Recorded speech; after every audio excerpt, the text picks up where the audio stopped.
All attendees are in listen-only mode. Good afternoon. Welcome to today's webinar. This webinar will be presented by Lisa Burry, who has completed a TVN knowledge synthesis project on antipsychotics for management of delirium in hospitalized patients, a Cochrane systematic review. Just so you know, TVN webinars are a way to share research and insights on advancements in caring for frail elderly Canadians and their caregivers. And we would like to continue these series into next year. Currently, we only have one booked, but we're in the process of booking future webinars. So please let us know if you have any interest in doing future webinars, and we will be presenting all the grants that have completed. For TVN update, just to let you know, the 2015 Catalyst grants and the Transformative research grants, the applications are closed, the review is in process now, and the results will be announced in March. The new one-year fellowships, the application process is also closed, and the results will be announced later this month. We do have an ACE collaborative that we are working with CFHI, and it's to provide 15 improvement teams, and they would get funding of $40,000 each. They would be starting in February, March of 2016, so please let everybody know about this collaborative. Very interesting. For more information, visit this website below. Also, our TVN newsletter or network news will be coming out later this week with lots of information, so please look for it. During the webinar, please submit any questions you have, and we'll try to answer as many as possible at the end of the presentation. This webinar is being recorded, and it will be posted on our TVN website within the next couple of days. So about our presenter, Lisa Burry. Lisa's research interests relate to patient and drug safety, and in particular sedation, neuromuscular blockade, delirium, and pain. She is a clinical scientist and clinical pharmacy specialist at Mount Sinai Hospital and University of Toronto. She is the chair of Emergency and Trauma Medicine Editorial Board, Annals of Pharmacotherapy, and board member of Intensive Care Medicine. Her presentation will begin in a few minutes, and she will take about 30 to 35 minutes to review, and then we'll have questions after that. So go ahead, Lisa. Okay, thank you for that kind introduction. I'm going to review our KBS project, which was specifically antipsychotics for the management of delirium in hospitalized patients. And I'll show you how our project morphed during this process into actually two different reviews. And I'd like to spend some of our time going over the syndrome of delirium and gaining some insight into the impact on our hospitalized patients. And I've chosen to do that as my main objective because the results are quite short, and I think that it warrants further discussion and highlighting to the audience. Our second objective for today is to review the available data to support or refute the use of antipsychotics for treatment of delirium in hospitalized patients, as well as the safety data. So for those of you not familiar with delirium, it is a neuropsychiatric syndrome typically precipitated by an acute illness.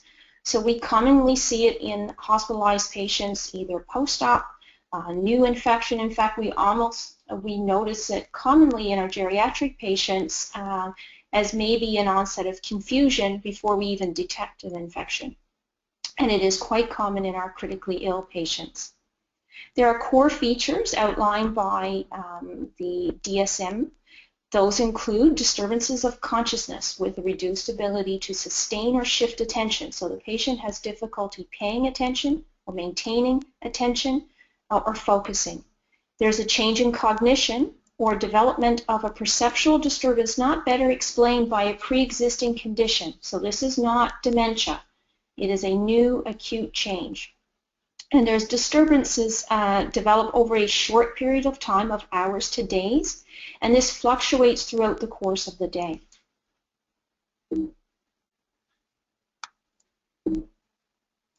Sorry, I'm just trying to get the slide to advance. So I want to spend a little bit more detail about the clinical features because I think people are familiar with delirium, maybe more in the acute agitated state, but there are a lot more features that are clinically relevant that often go ignored. There may be a prodromal phase or a subsyndromal phase where the patients may have some features of delirium but not score enough to be classified as a delirious patient, and that's important. Nurses or family or caregivers may notice a change in their behavior but not significant enough to warrant a definition of delirium. We commonly see psychomotor disturbances such as restlessness or agitation. That's the most common that we think of. But as well, lethargic or inactive patient, the quiet patient. And we see disturbances in consciousness that can fluctuate from hyperalert to lethargic or comatose, and as well inattention, which I've already described. Now, many of us think that inattention is probably one of the key features of delirium. In particular, in the ICU literature, this is quoted as the most important feature. The patient has a reduced ability to focus, sustain, or shift attention and is easily distractible. Now, there are also changes in thought. We see abnormalities in form and content of thinking. We see impairment or impaired organization and utilization of information, so the inability to process new information. The thinking may be bizarre or illogical. The content may be, in fact, psychotic or delusions of persecution, and it's not uncommon to hear patients describe that they thought staff were attempting to hurt them significantly or even kill them, and they firmly believe in these delusions. We also see impairment in memory and orientation, impaired recent as well as remote memory, and there's some newer literature suggesting confabulation as well. Patients will make up new memories if there are gaps in memories. There are perceptual disturbances, including distortions, illusions, as well as hallucinations. Difficulties in using and finding words appropriately. It's not uncommon to have components of fear and anxiety because patients are somewhat aware that what they are experiencing and feeling is abnormal and incorrect. And quite commonly we see disturbances in sleep or wakefulness and a disruption in the sleep-wake cycle. We see patients sleeping all day and awake at night, or when they are sleeping at night, commonly describing nightmares and vivid dreams. So just how common is this syndrome in our patients? Well, in the community, it's estimated to be roughly 1%. As patients are admitted to the eMERGE and further admitted to different units within the hospital, we see that the incidence becomes more common. In fact, in critical care units, it's described in some papers as being as high as 8 out of 10 patients experience delirium. Delirium is often invisible unless we are spending significant energies looking for it, and we know we should be spending our time trying to assess our patients, although I understand from some observational work that delirium screening or assessments are not routinely incorporated into standard practice. Delirium is primarily a hypoactive or quiet subtype or a mixed subtype. The patients that are floridly hyperactive is relatively uncommon, approximately 1%, and those patients get a lot of attention. In fact, the hypoactive or mixed with a predominance of hypoactive have worse outcomes in general and seem to not get detected as easily.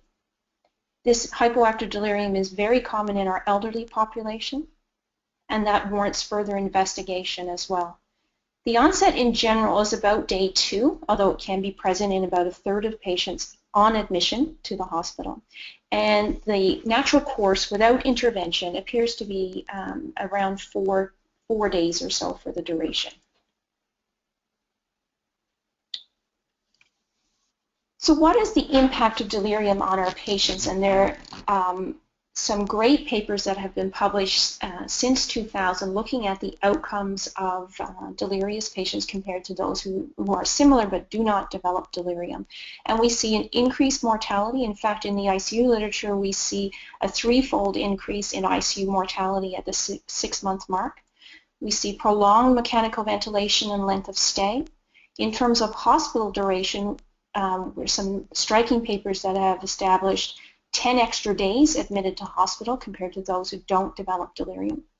These patients are more likely to transfer to a chronic care facility and have long-term, no longer return to home. And as well, long-term cognitive impairment. And there's some recent literature that suggests a third of delirium survivors have long-term cognitive impairment. This is a burden not only to the healthcare system, but also to caregivers. And there's some very nice literature describing in non-ICU patients the impact on family members and the stress and anxiety associated with caring for these individuals.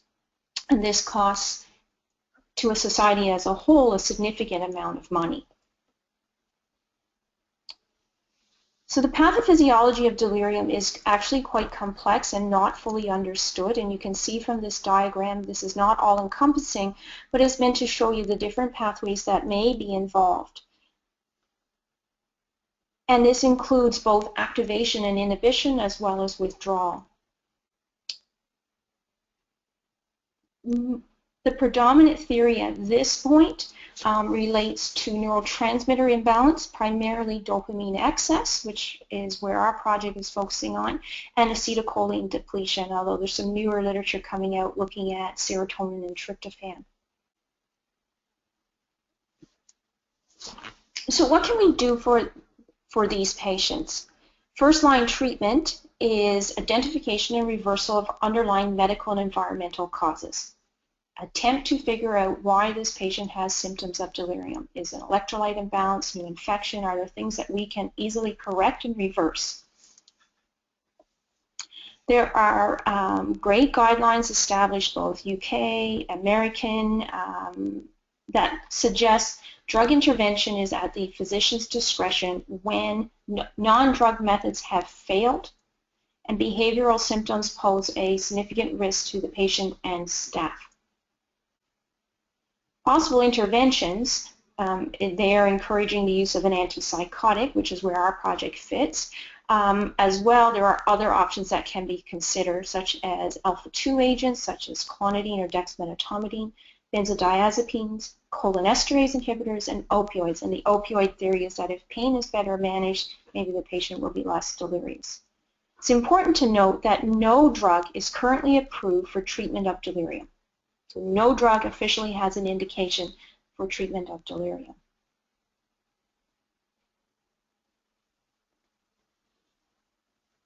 So we, as we started to put together our project, we felt that antipsychotics are commonly used in practice, and we looked at, before we attempted to look at the literature of their benefits or risks, we looked at literature associated with just how common are they used. And in this particular paper from an Australian group, they established that 66% had a new antipsychotic prescribed for delirium during their admission. And this was in a 1-year audit.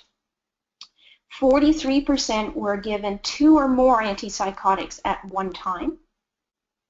75% of all patients that were given an antipsychotic were given much higher doses than the recommended starting dose. And there was no clear documentation for these patients, in any of the patients, about the plan for the antipsychotic drug in terms of weaning or titrating.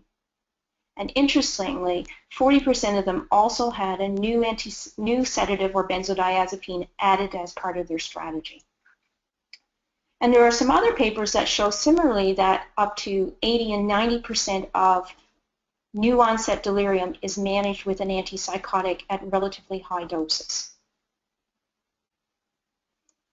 It's important to highlight the FDA's black box warning that was put out in 2003 following a paper that identified cerebrovascular adverse events including stroke for risperidone or atypical agents versus placebo. And then in 2005, I think they revised the warning following a meta-analysis that clearly established a relative risk of 1.6 to 1.7 for the use of an atypical agent versus placebo. And that included both cardiovascular and cerebrovascular events. So these drugs are not without risk, and that led to our application to TVN. There are considerable consequences and costs associated with delirium. We've reviewed the literature looking for a systematic review that had been completed already. We found one, and we were approached by Cochrane that this review was last conducted in 2006 and clearly warranted an update. And surveys and observational data show exceedingly high use of antipsychotics without a clearly established data that they should be used. So our project was to synthesize all the available evidence regarding the antipsychotic agents for delirium in hospitalized patients. We refined the question to clarify it as antipsychotic versus placebo or alternative drug class. And I'll explain a little bit why we chose antipsychotic versus an alternative class rather than antipsychotic versus another antipsychotic.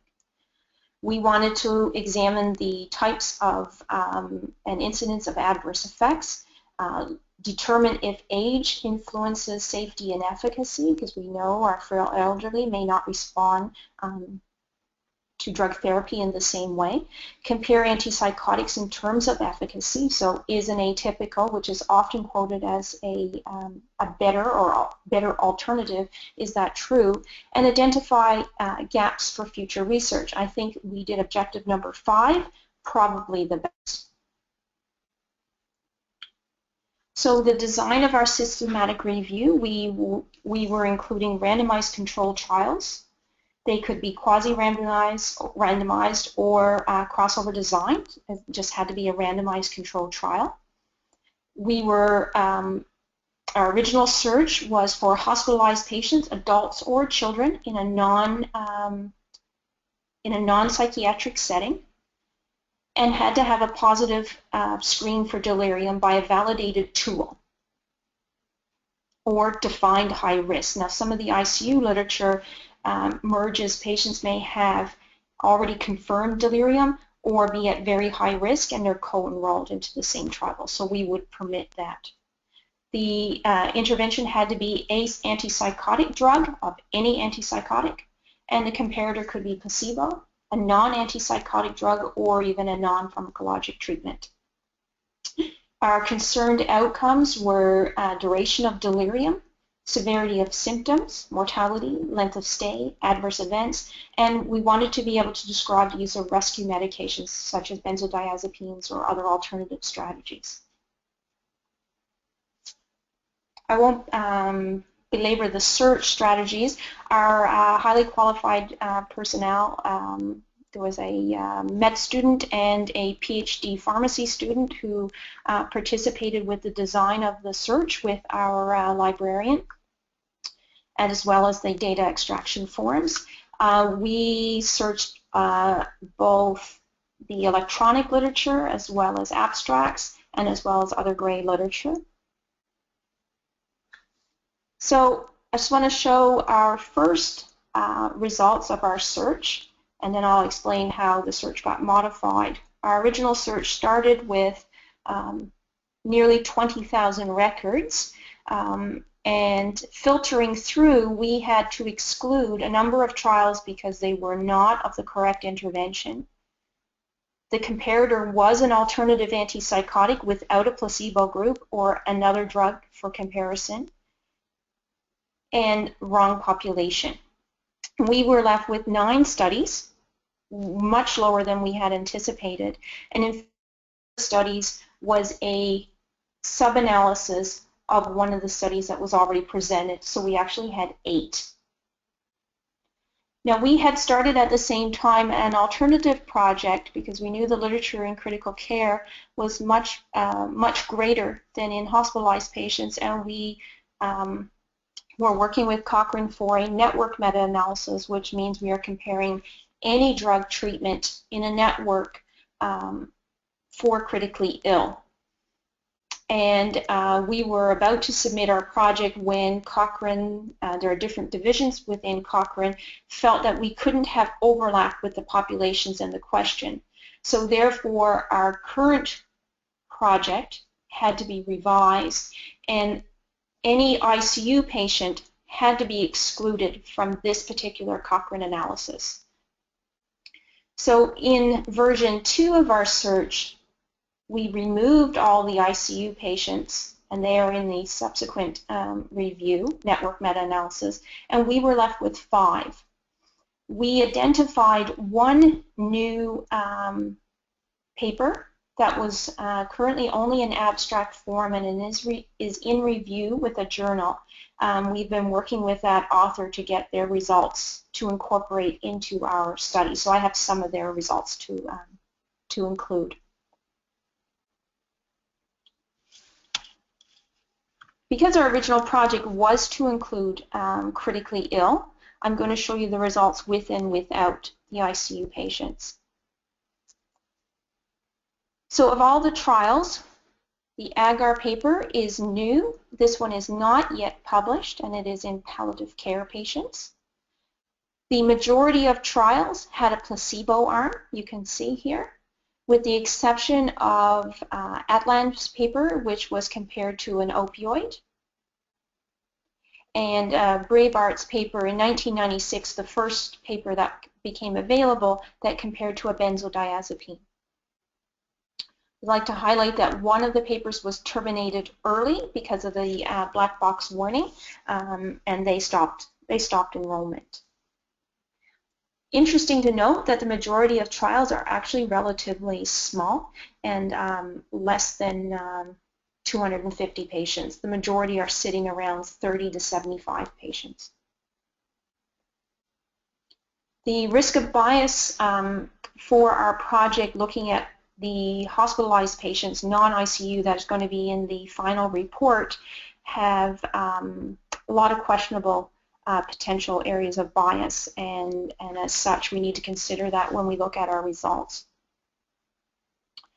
So our primary outcome was the duration of delirium, and this goes back to our primary question, which was, do these drugs make a difference?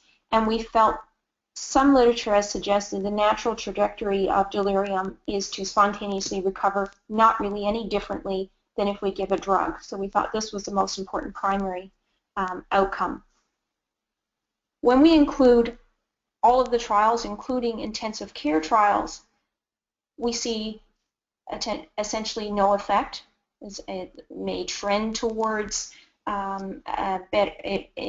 intervention. However, it crosses 1, so we see no benefit in terms of giving an antipsychotic versus an alternative strategy for shortening the duration of delirium.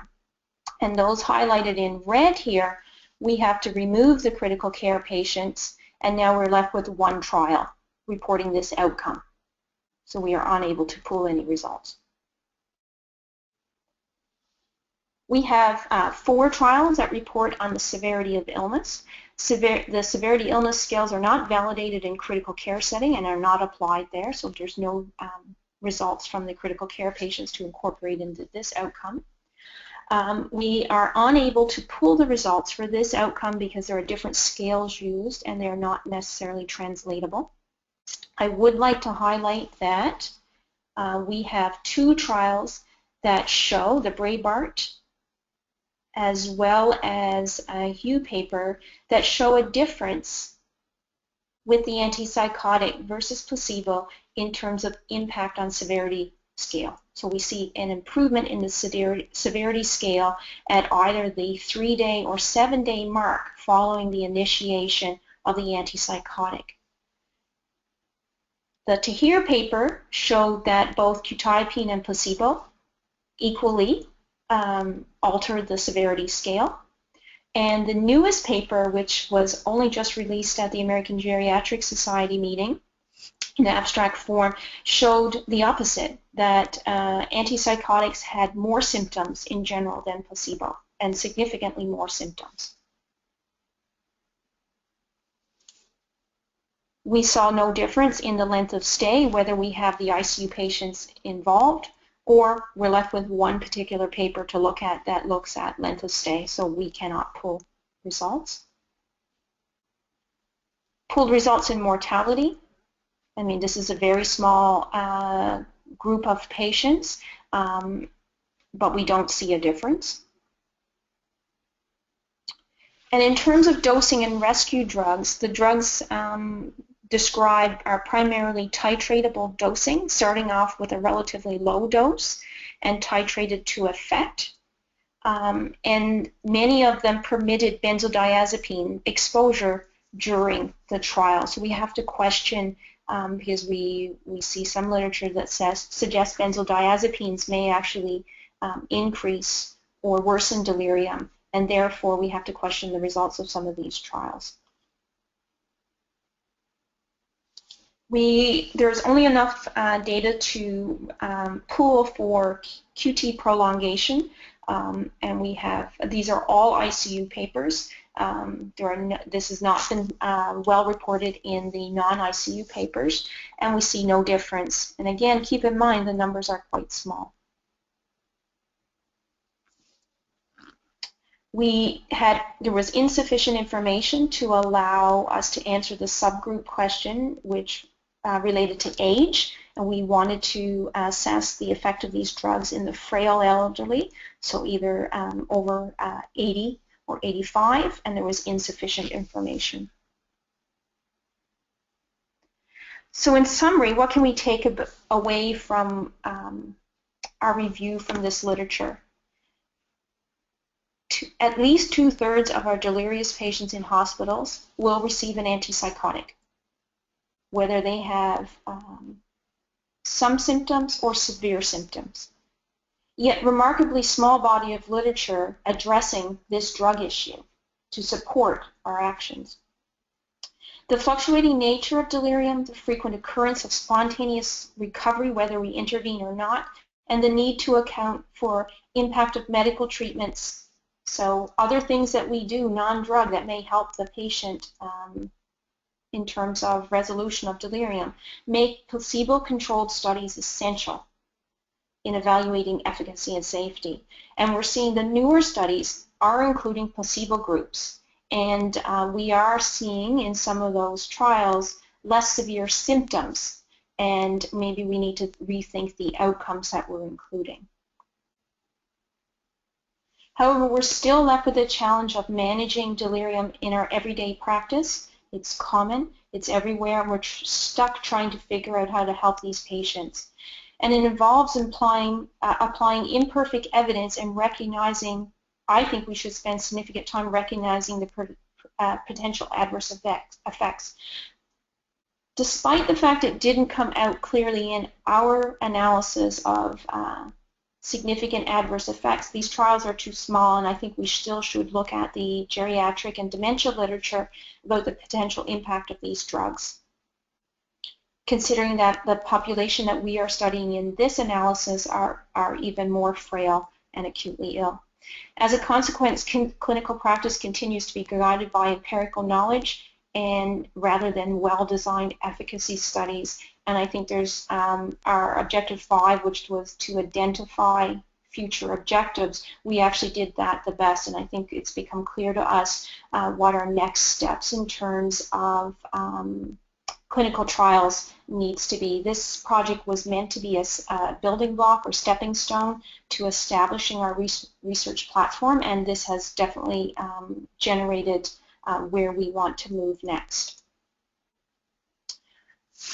our project, we need to give sincere thanks to Melanie, who was our research assistant who was hired through the TVN grant, and she spent tireless hours going through the 20,000 papers with myself, my co-investigators, Dr. Maida, Mark Perot, Luxembourg, Hein Bell, Dean Ferguson, and Louise Rose, who supported the project and made this happen. Our highly qualified personnel, Angeli Little and Barbara Snyders, who helped us with design of the search and the data extraction forms, and key knowledge users who will be helping us finalize this report and as well supported our grant application include geriatric experts, psychiatric experts, and critical care experts. And with that, I'd like to open for questions.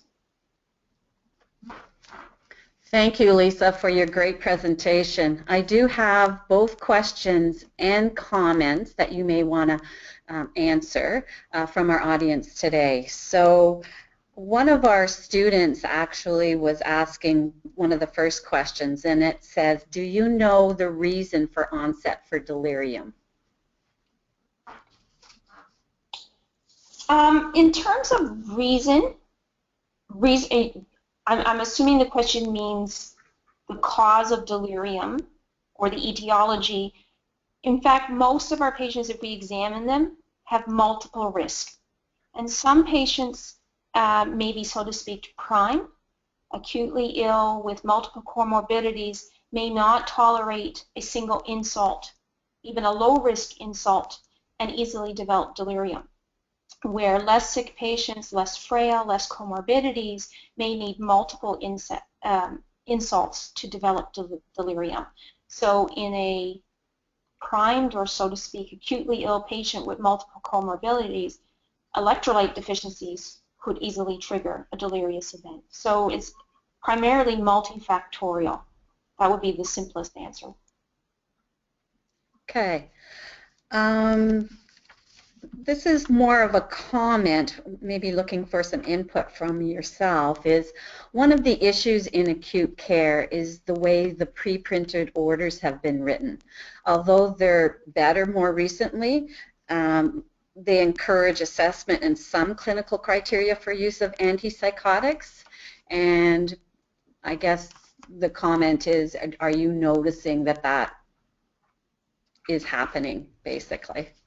In my particular institution, we don't have an antipsychotic as part of a pre-printed order set, as far as I know, in the ICU or in other areas. So they have to be initiated by a specific assessment.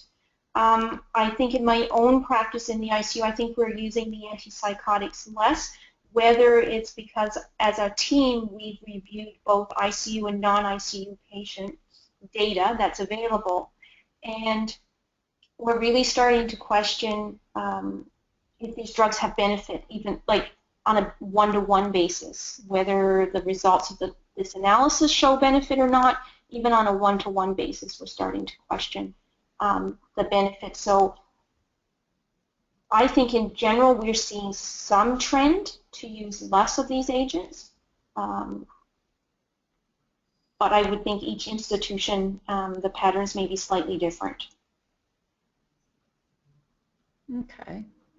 As a personal, I just wanted to add, as a personal note, I'm not convinced, based on what's available in the literature, that an antipsychotic should be incorporated into a pre-printed order set.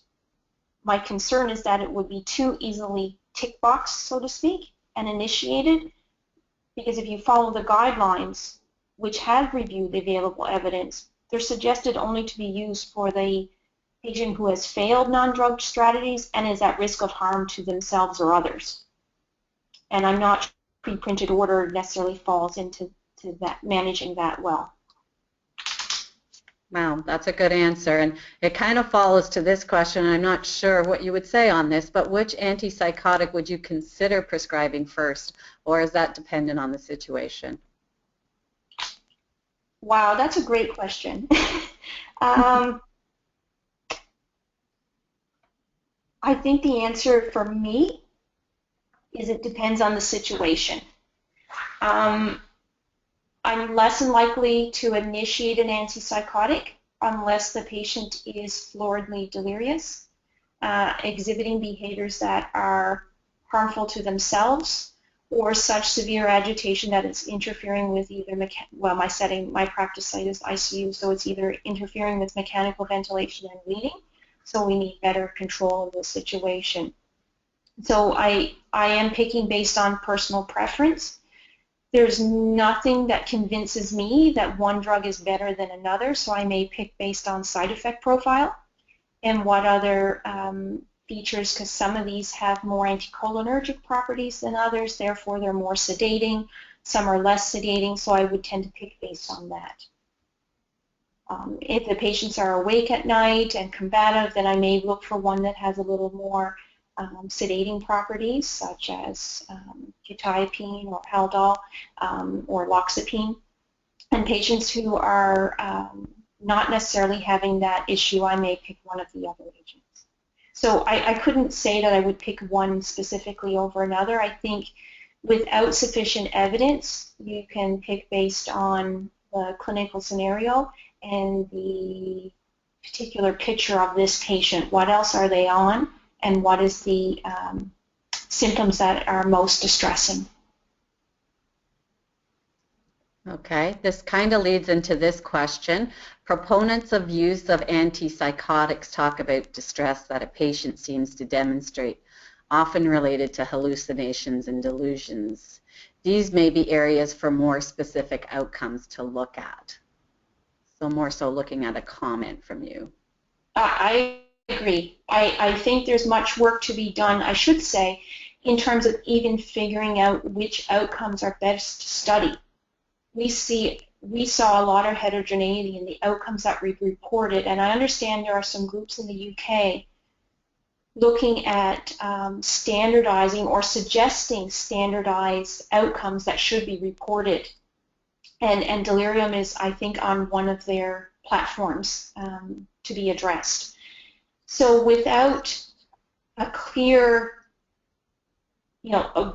assessment of severity and which symptoms are worse, it's hard to say which of these drugs will make a difference. And right now we've kind of stuffed all the drugs and all the patients in one bucket.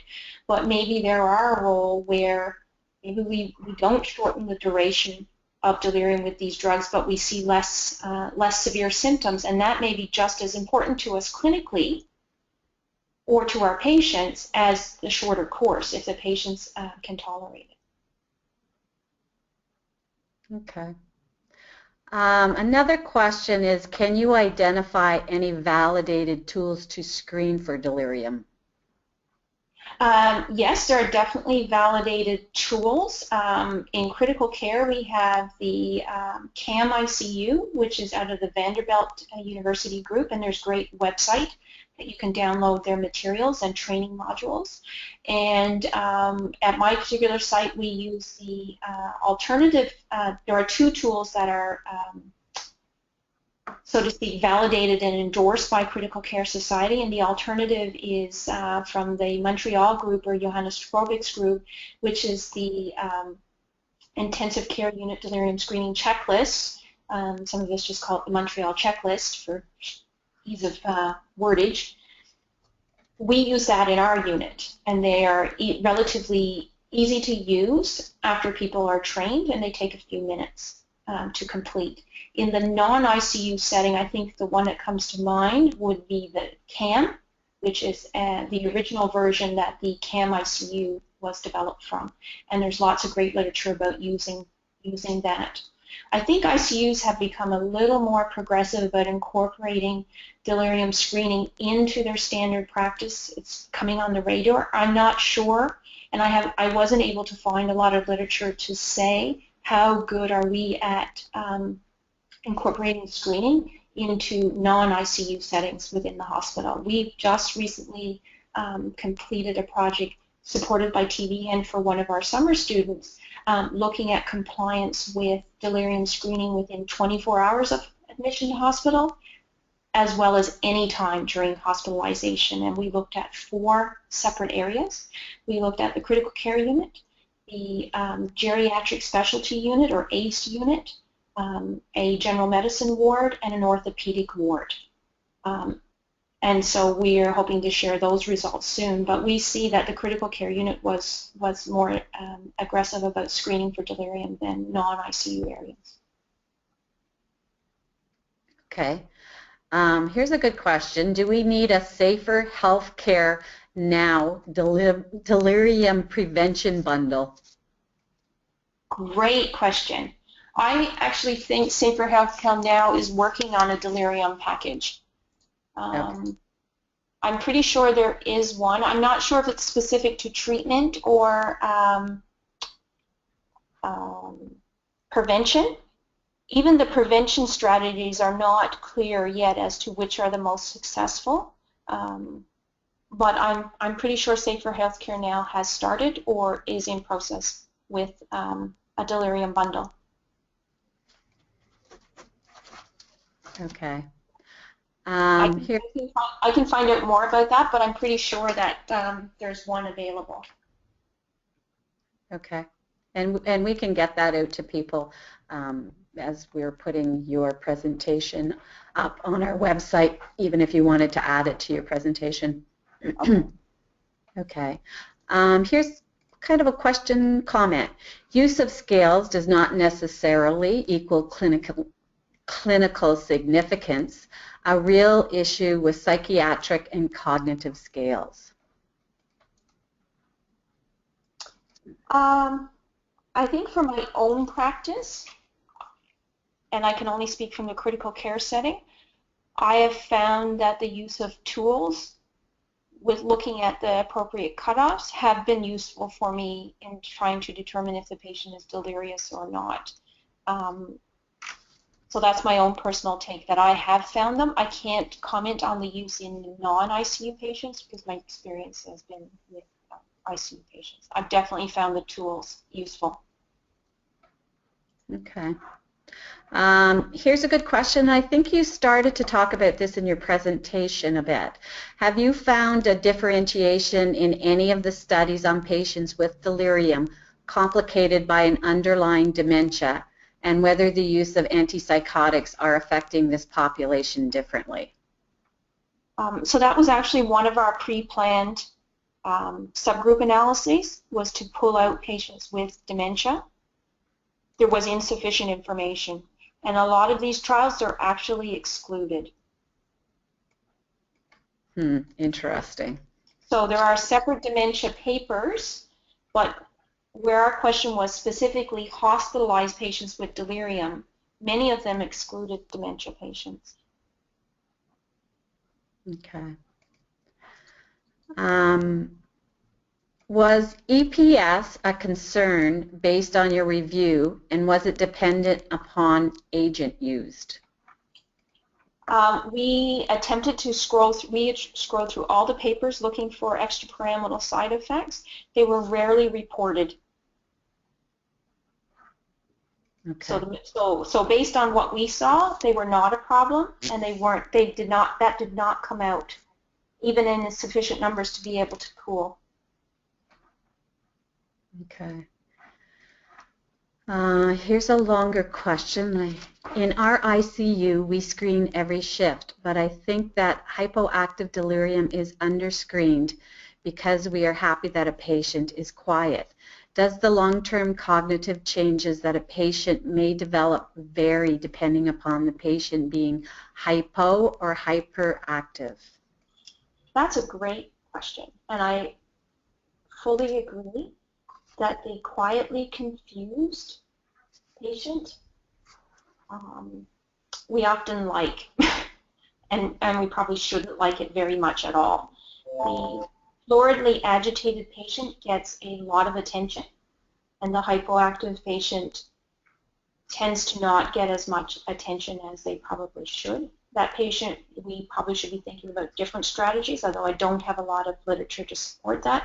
We probably should be thinking about how can we mobilize this patient, how can we orient them, how can we get them out of bed, moving, because these patients are more likely to fall, to aspirate, and have other pneumonias and things like that. So we don't know if one treatment or another is any better for an agitated versus a hypoactive. Many of the trials are not getting into that yet. They're just pooling all comers with delirium. And in fact, some of the papers we looked at that didn't meet criteria were specifically on hyperactive delirium, which is the smallest subgroup. Patients who are hypoactive, depending on the test that you're using, I think should still get detected. And those patients are not a patient that we would think about using an antipsychotic for. And we would need to think about, the other strategies. Okay. I know you've concentrated on the hospitalization sector or hospital sector, but have you noticed any particular challenges with identifying delirium in home and community care settings or outcomes for patients in home care? I couldn't comment on home care or community setting because I have no experience in that area. I think they're potentially much more advanced at looking at delirium and in particular antipsychotic use in nursing home setting. In the community, I couldn't comment. But I think the nursing home setting, long-term care, have spent much more time and energy looking at antipsychotic use and justification for antipsychotic use compared to what we have in hospital. And I suspect we have a overuse as well. Okay. Okay. How should treatment response be measured? Which outcomes should be measured in clinical trials? So I'm very much interested in the UK group who are going to attempt putting out suggested standard outcomes. For me, I personally believe that delirium is difficult to cure. I think we should be spending a lot more time studying prevention of delirium, but that's just my personal take. And I say that because I think we don't have a clear understanding of the pathophysiology, so trying to figure out which drug is going to work is going to be almost impossible until we have a better understanding of the potential mechanisms. What I do think is clinically important to me as a clinician is if I can shorten the course of delirium, that's important to me. And if I can make the symptoms potentially more tolerable or resolve some of the symptoms, I think that is very important clinically. And some of those two outcomes may translate into shorter hospital stay as well, which is also quite clinically important. Okay. What is the principal mechanism of action for antipsychotic drugs in delirium? So right now we believe that it's altering the dopamine response, but many of these agents have sedating and anti-anxiety properties, and that's probably partially responsible for some of the effect that we see, and maybe why some drugs may be showing a little bit better in terms of activity. Maybe they're just more sedating. Okay. So which delirious patients would you consider administering antipsychotics to?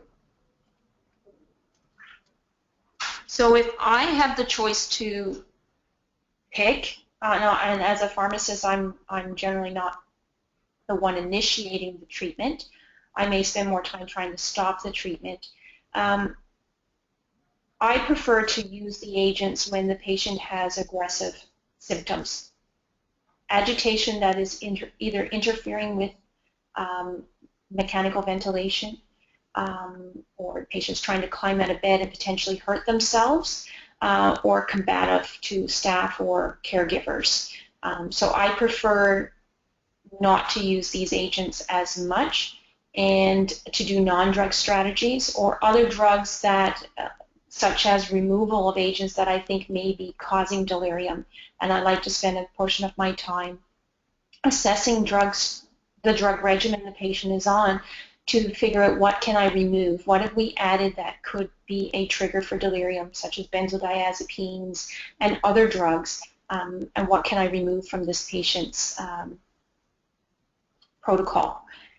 The other important thing I like to do is when I use these drugs, I like to ask the team, if not every day, every other day, what's the plan?